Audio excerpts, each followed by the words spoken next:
Здравейте! Въпрос. Защо да инвестирате в ето този дневен крем за лице, при положение, че може да се закупите някои доста по-евтини продукти на пазара?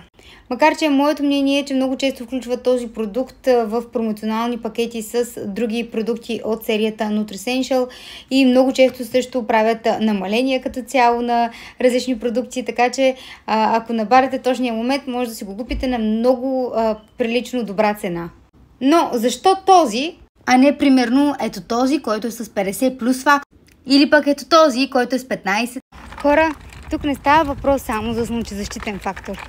Този крем не отежнява, не омазнява, хидратира и омекотява в дълбочина. Не само е подходящ за всеки тип кожа, не само се справя добре с фините линии и бръчки, но и действа като щит срещу ежедневната мръсотия, синята светлина, инфрачервената светлина, ултравиолетовите лъчи, оксидативният стрес. Не разбирам много от биоботаника, но със сигурност знам, че не можеш да отидеш в еднолевката, да видиш на опаковката да пише лайка, алоe вера или коприва и да си кажеш, нали, това ще ми свърши работа. Много е важно дали продуктите са съвместими, дали се самоизключват едни други или се самоактивират по този начин, когато са в комбинация с други съставки. Затова и този биоадаптивен бленд комплекс е толкова важен, който се съдържа в продуктите, които ние предлагаме.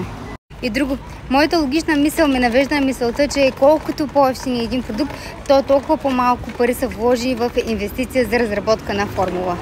Фактори много, индустрията е огромна, а борбата в нея е ожесточена. Затова пък всички разполагаме с интернет, можем да четем, може да си извадим съставките, които се съдържат в продуктите и да си ги проверим в чичко Google. И колкото нищо да не разбираме, с преводачката пак все нещо ще разберем. И не казвам, че всички евтини продукти не струват и всички скъпи продукти, нали, са уникална работа. И не казвам, че нашият крем, видиш ли, е най-добрият в света. Със сигурност има и други добри кремове, но не мисля, че нашият по нещо отстъпва на другите. Така че внимателно подбирайте бялата си козметика и като цяло всички продукти, които използвате. За да не се чудите после, защо имате пигментации, петна, разширени пори, акне. Няма нищо непоправимо в разумният избор и постоянството се крие ключът. Надявам се да съм била полезна. Чао и до нови срещи!